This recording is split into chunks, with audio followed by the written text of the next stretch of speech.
Hello and welcome to the very first episode of JBR Plays podcast. My name's John and I'll be your host, and tonight I'm joined by Rick and Ben. And basically the way this podcast is going to work is, so we're going to have three different topics that we're going to cover. So it'll be mainly in film, TV and video games. And each week one of us will bring a different conversation about one of those topics, and we'll all basically discuss and debate that and for around 5 or 10 minutes, and then we'll move on to the next one and so forth. And hopefully, eventually you guys will start sending us in some of your own topics you would like us to discuss. So we're going to start off with film for this week. And the topic for film is, how do you guys feel about the superhero movie genre at the moment as a whole? Because every year now we are getting more and more superhero films coming out, and they seem to kind of be the big summer blockbusters. Even towards Christmas now we're starting to get them, with Doctor Strange just being released. Do you feel like it's too much, or do you think we're kind of at the right level now for the craze?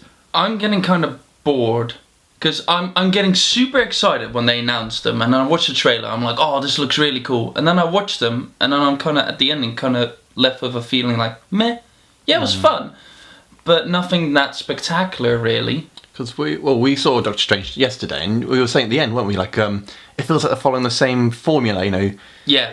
You got the beginning, then they have this thing that happens. You know, something happens to them, they learn how to deal with it, they get an ability or whatever, and then big bad guy, and then the big fight, and that's it. You know, it's the same formula over and over and over. I guess it's why I like, you know, the big ensemble ones, because they can change up the formula a bit more. Yeah.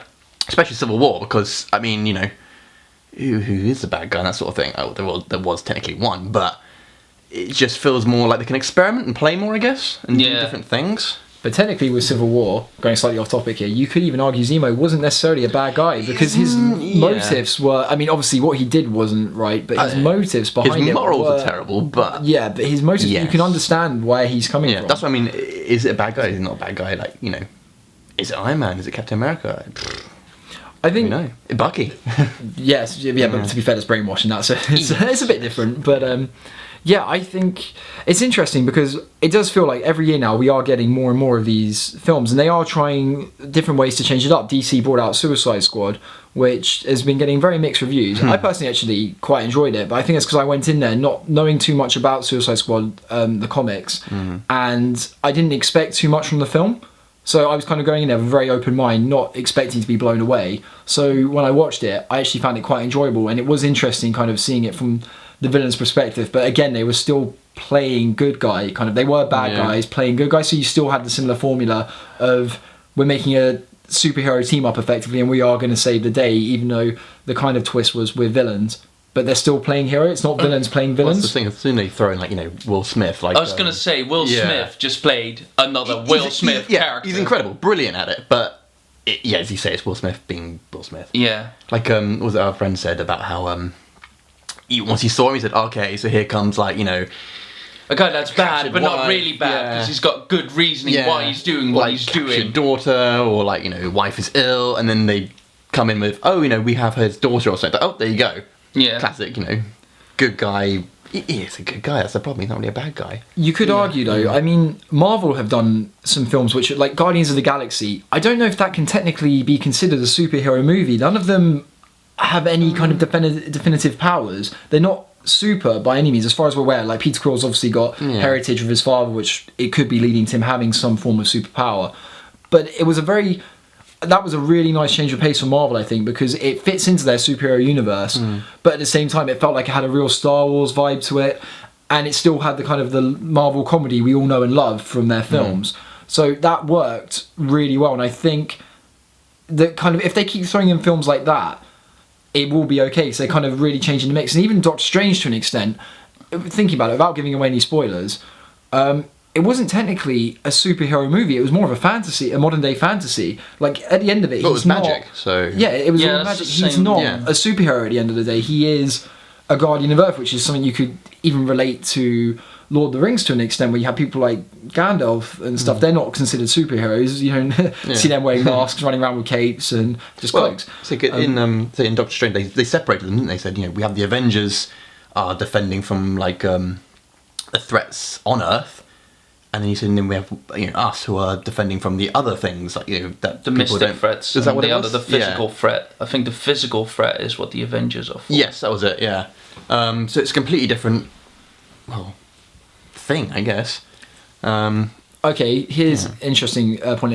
In about 2 or 3 years' time, after the final part of the Avengers Infinity War's out, I'm not sure what they're calling the part 2. Do you think you'll still be really kind of how you are now, excited to go and see them? Like, I'm still really pumped for. I know I'm really pumped for Spider-Man: Homecoming next year, but will I be after it's kind of done? Because that to me kind of feels like the end. Like that's the phase we've all been watching these films towards, is the big Thanos fight, and we know they're planning to continue afterwards. This is very Marvel, folks. We will talk about DC as well, but it feels like they're really focusing on that kind of end game, and then it feels hard to imagine what's past that. Well, that's the thing. We need to wait and see. We can't say. It depends what they've been cooking up, because they're going to want to plan past that phase as well. So they might have a brilliant plan, or might completely flop. Also, they want to play with the roster, don't they? Completely change it up. So I guess this is like, it's the storyline for Iron Man, Captain America, Thor. This is their storyline, and then they're slowly bleeding in new people to then take over with a new bad guy. I don't know. And it might bring new people on board again, like new people that haven't watched it, because it might be sort of almost a reset. See, because it's kind of us. We sort of grew up with, got older with these characters as our Avengers. Yeah.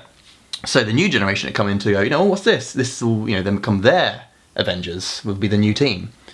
Could potentially happen, we just don't know. It depends on how it actually plays out over the next couple of movies and stuff. But do you feel it's too much in the cinema? Like when you go to, especially in the summer, and you look at these movie plans from DC and Marvel, they've got Marvel, I think, are trying to get 3 to 4 films every year now. They've got planned for the next until 2020, I think, maybe even further than that.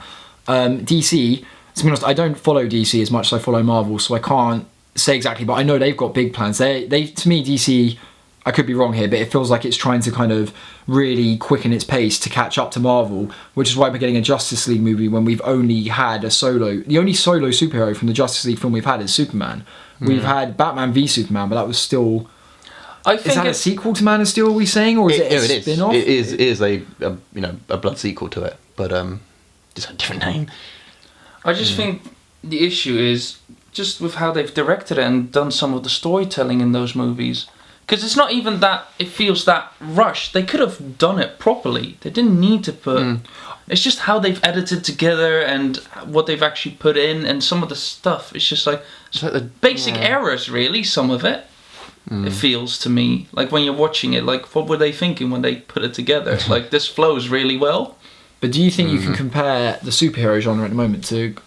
Okay, it's not really fair to compare a genre as a whole to timeless classics. But for example, Star Wars, we've talked about this before as friends, that you could continuously expand the Star Wars universe as films, and you could always find a way to make it different, so it wouldn't be repetitive. You wouldn't be having origin stories.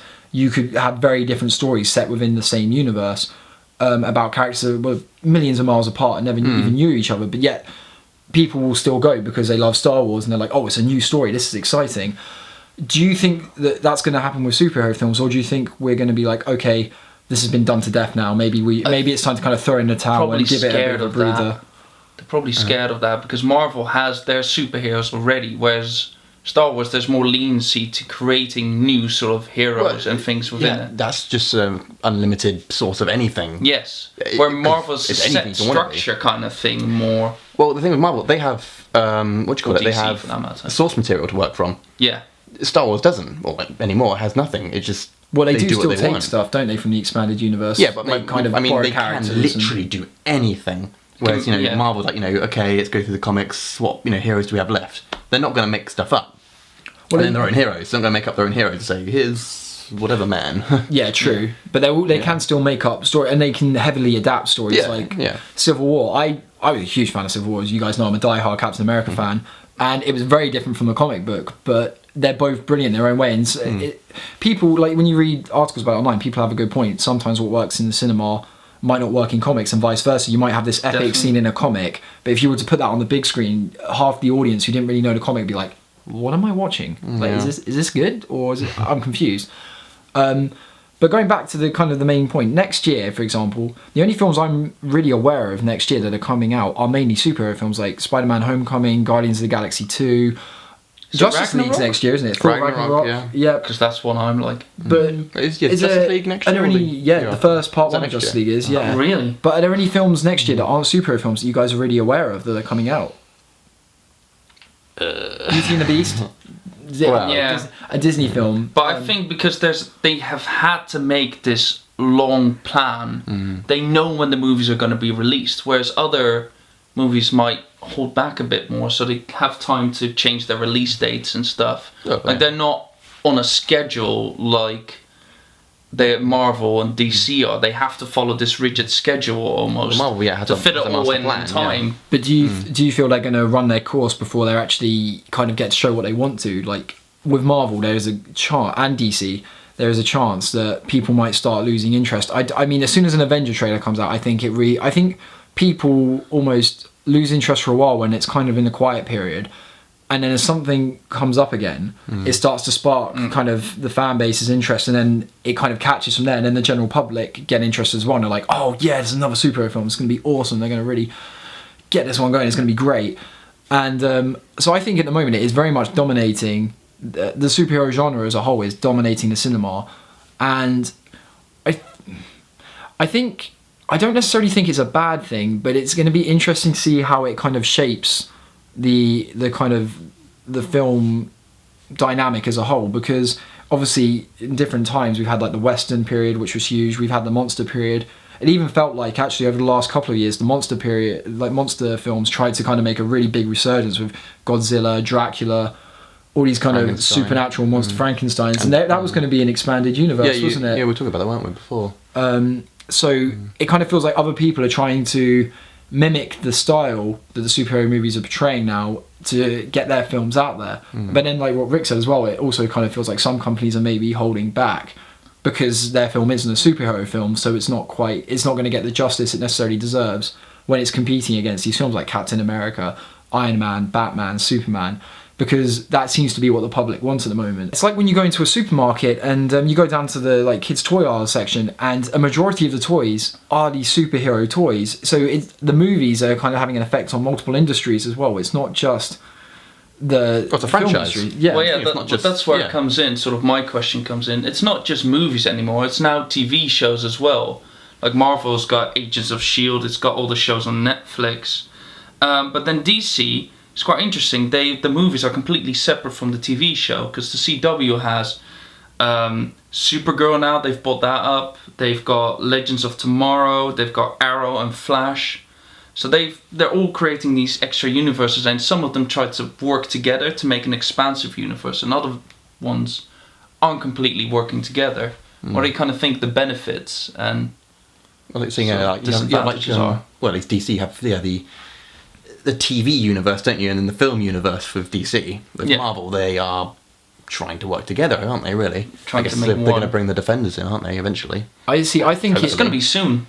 it's quite Yeah. respectable what both are doing in their own ways, and at the same time the DC one, it's hard for DC, I can see, because their TV universe is really popular, like the Yeah. Flash and Arrow. They're big shows, people love watching them, and they're bringing out new ones all the time. They've got Legends of Tomorrow and so on. It's all, and Supergirl is even a part of the same universe. And what I guess is hard for people is that they love these characters, and then they're seeing the films, and those actors who they love playing those characters are being replaced. Like we've got a different Flash for the Justice League movie to the Flash from the TV show. And I've seen comments of people being like, why can't we have the same? And in a way, it's kind of good, I guess, to keep them separate. But it is a shame when you have that, when people love these characters, Yeah. and you hear they're being replaced for the film when they've already got a solid background built and a rich history built from their TV show. Whereas Marvel, Daredevil was so popular when it came out. Jessica Jones, really popular. Luke Cage is doing really well.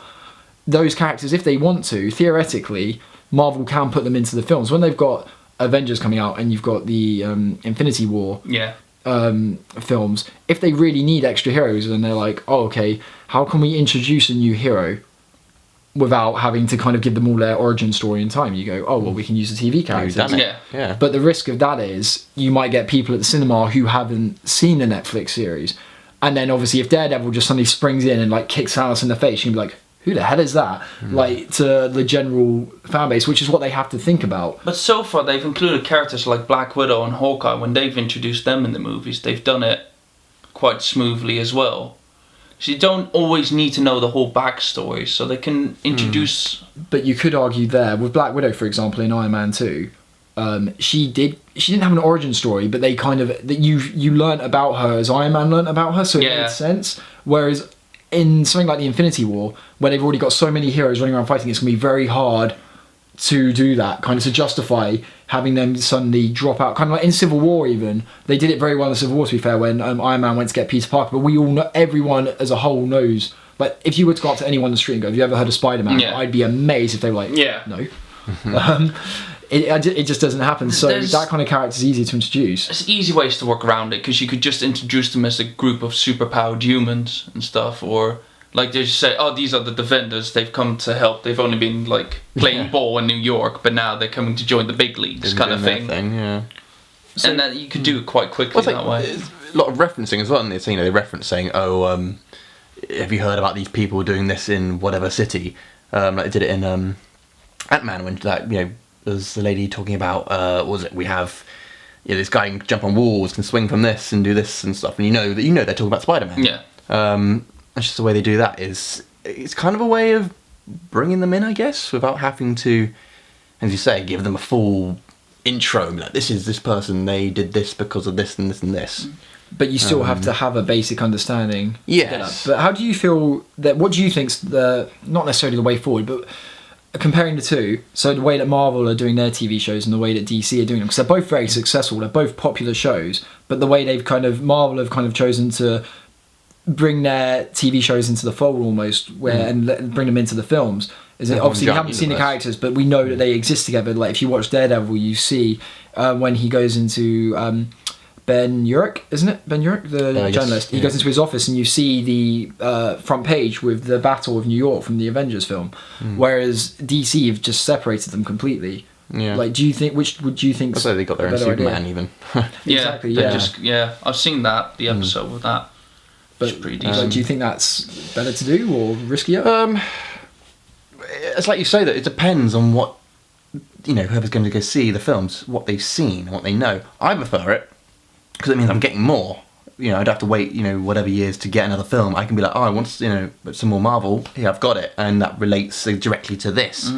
I have kind of felt a bit behind sometimes, like with Agents of S.H.I.E.L.D. I got to as far as when Captain America 2 came out. And after that, I kind of stopped watching. But they directly linked it into Captain America 2. Like, this stuff was happening because of that film in the series. So I feel like if I went to go watch, you know, if I'd never seen the films and you watch the series, it wouldn't make sense in some parts. And possibly vice versa, I don't really know. But, no, because if you notice, like, I haven't watched... They're very film-oriented. I haven't watched much of Agents of S.H.I.E.L.D. I think I've watched a good chunk of the first season. I did really enjoy it, but I just kind of never got around to finishing it. And I feel like, though, I've watched every Marvel film, and I've never felt once like, oh, is there something I'm missing here that I was meant to have seen? Like, from the other films, it feels like every film kind of covers the other films back well enough that you don't need to see the TV shows to be able to enjoy the films and not get confused or kind of tripped up at any point. Like, oh, is this... That's what I mean. Would you feel like you're watching a TV show and they mention some sort of reference? Would you feel like you're missing out because you didn't understand or you didn't get it? Because you're not aware that you're missing it. That's what I mean, yeah. No, but what we're talking about, I guess, so kind of is more character-based. For example, if... okay, so they've got separate universes and so on, and like Daredevil, again, if you don't... You need a way to make sure you can introduce him smoothly into the films where it's not kind of the more, not hardcore, but the more dedicated fan base who have seen the Netflix shows and have seen the films, because they all know straight away, as soon as they see Daredevil come in, it won't even confuse them at all. They will just go, oh, that's amazing, we've got Daredevil in. But the people who have never seen the Netflix shows but go to watch the films, I've got faith in their production team. So far they've managed to all make it work so smoothly so far. And they've been planning this so far in advance. They've got the time to think about how they're going to do it. And there is ways to do it. Well, the good thing is they're willing to take risks as well. Like, was it with Ant-Man becoming Giant Man? The director had to fight for that because they didn't want it. Before they said, no, that'll be stupid, let's not do this. He said, basically fought to have that in there, and it turned out amazing. Everyone loved it. But One of the best parts of the film. Yeah. What about the DC way of doing it, kind of separating them? Do you think that's a good way to do it as well? Kind of, they are very. Well, it's like you distinctly say, separate. because then you are learning two different. It's prevents it's two different collateral. characters. Though it prevents collateral damage, so Yeah. they're separate. So while one can still do good and the other one flop, that can happen. But whereas if the MCU collapses for whatever reason because things haven't been done properly, Yeah. then you kind of feel the knock-on effects. And it also makes continuity easier as well. If you're Yeah. Definitely. for Marvel, they have to, like the TV crew, because it'll be very different crews obviously working on both, they'll have to study the films and make sure they haven't kind of done anything that's going to contradict what the films have done, and vice versa to an extent. The films will have to be like, oh, okay, they've done that in Agents of S.H.I.E.L.D. now, maybe we need to avoid it. Because there was obviously the Inhumans arc, wasn't there, in Yeah. Agents of S.H.I.E.L.D.? Yeah. And that, I guess, because that's adding a lot of superpowered people into that world. So you kind of have to think, wait, why is Captain America not fighting here? They have to find ways. But I always found that, to be fair, difficult in films. Like when you had the Mandarin kidnapping the president, I was like, wait a minute, why haven't S.H.I.E.L.D. sent Cap into this fight in Iron Man 3? You've got the Iron Patriot and Iron Man fighting it. So I think you're going to get that in an expanded universes anyway. It doesn't matter film or TV. Yeah.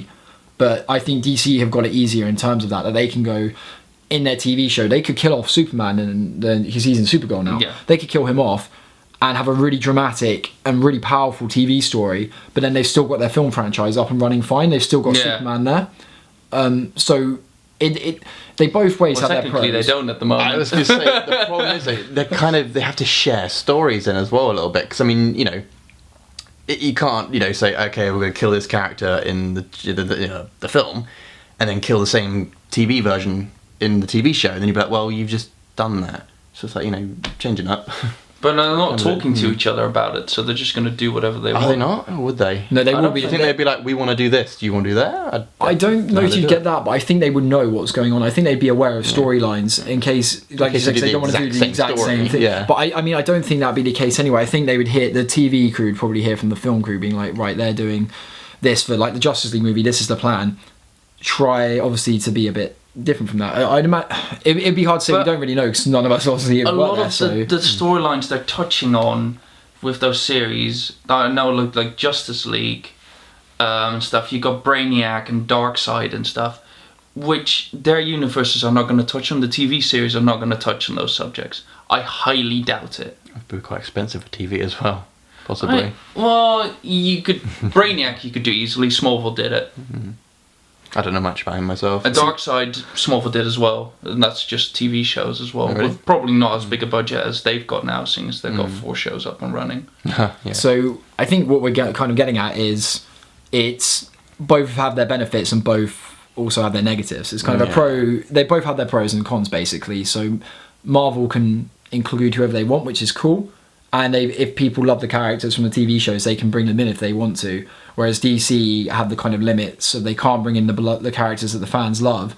But it does also give them the creative freedom to do 2 different versions of a character. So they can make 2 very different versions of the Flash, of Batman, of Superman, and they can almost play around with it. And then if it doesn't work in one, they can go, okay, we know that the fans don't like that.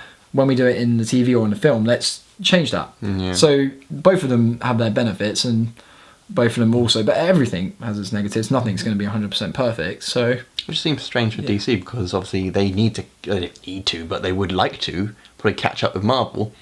And it would have been a quick way to do it. That was the perfect way.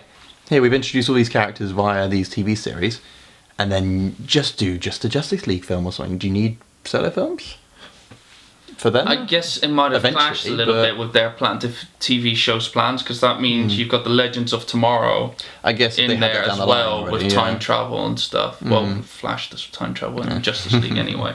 But so should we move on to video games then? Ben, would you like to ask your Yes, question? let's. So recently they announced the new Nintendo console is the Nintendo Switch.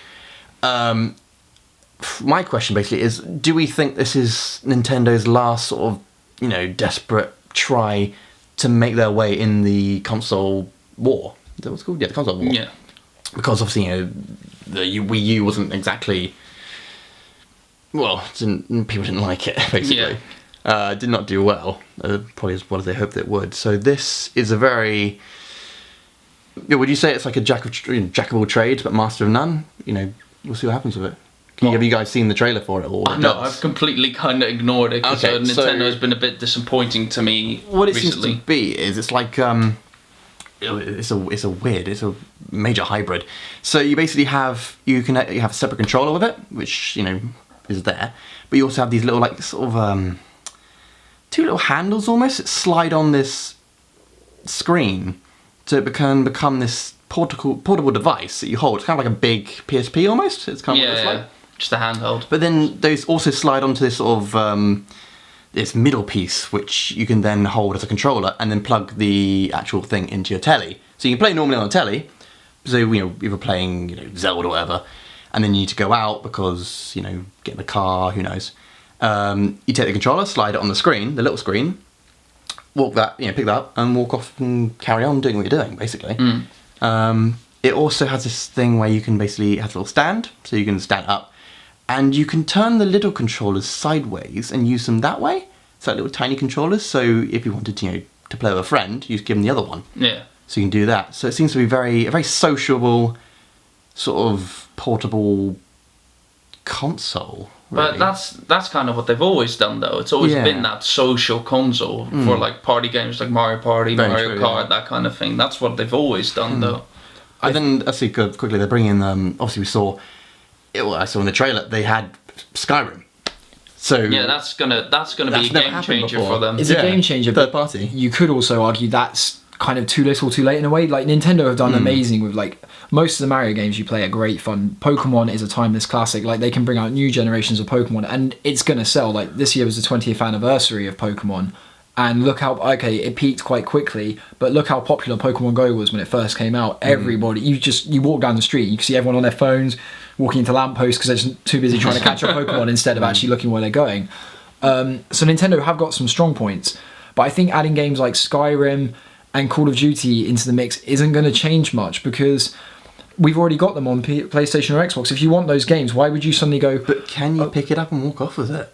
No, but do you need to? Do you want to? You don't necessarily have to, but it gives you an extra option of you can now do this. But has that ever been a problem? Have you ever been sitting in your room playing a game? I guess and you're not really, you can't justify taking it down to the dinner table with your family and everyone's sitting there eating and you're just going, oh no, come on, I've got to get this kill. It does happen in the trailer. That's what happens. She looks out the window and her friends are waving at her and she goes, okay, picks up her thing. I'm like, what are you doing? But then she takes it over and they're all like, oh yeah, let's all play together because we can, I guess. But not on Skyrim.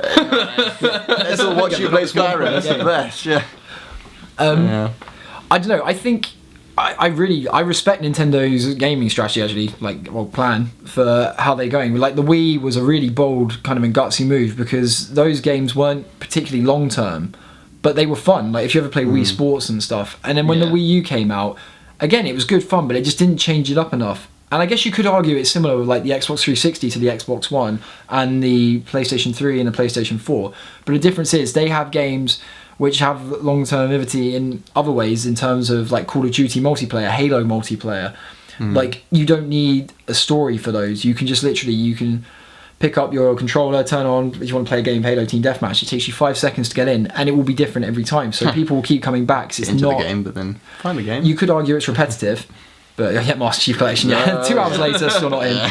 But it's a risky move to go to Nintendo because you don't know what their online's going to be like as well. Like you can't trust that they're going to have a strong internet connection. Never done Will they have really? Ish. Properly? I've played Call of Duty World of War on the Wii.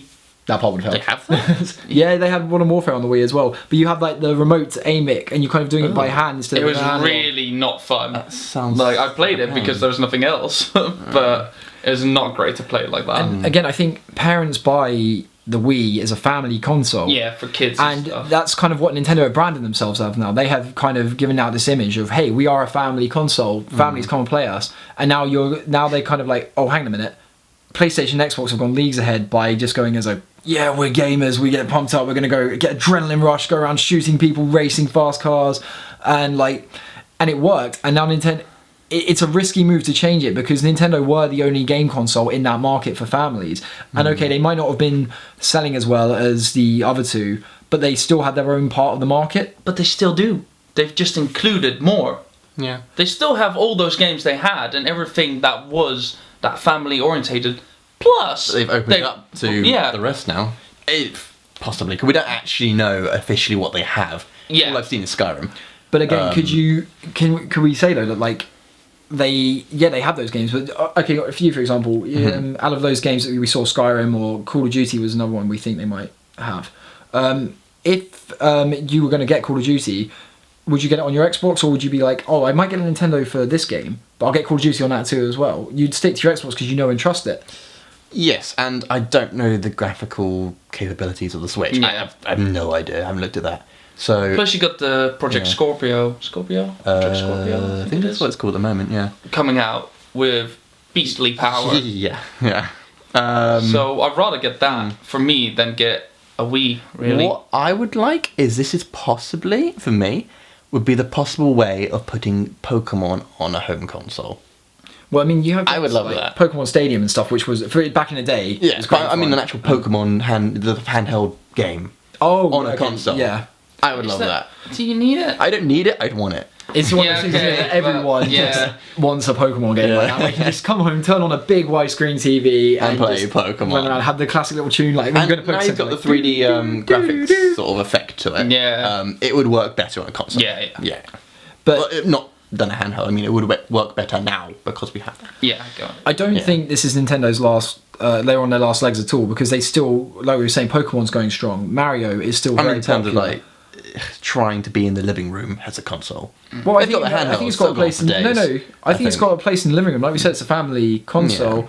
I don't know if it necessarily has. For example, like most gamers don't keep their consoles in the living room anyway. Like all of ours, Yeah. you keep them in your room. So that's the question: is when you go over to your friend's house, would you be surprised to see the Nintendo in a room instead of an Xbox or a PlayStation or? Like I don't. Either way, I don't think it means the end of Nintendo if this doesn't do well. I think it's a very risky strategy, but at the same time, it's cool. Like the way you can switch the controller part out for a different. Like if you want to play a game like Super Smash Bros, you can fit a part of the controller that looks like it fits for Super Smash Bros. If you want to play they a can shooter, add on. I think you can make new add-ons. yeah. So it's a genius that'd be idea, good. and it's very clever, and it could do really well. It has the potential to be great. But when all these kind of die-hard gamers already committed to their PCs, to their PlayStations, to their Xboxes, why do they need to switch over? They don't need to swap to this new console. It's not okay, the controller swapping's new, but in terms of gameplay and actual games you're playing, it's not offering anything new. I haven't seen the proper controllers for it either. Because for example, I'm very fussy about my controllers. I don't really remember because focusing too much on the slightly Yeah. bits, but I'm pretty sure it was just looked like a generic controller.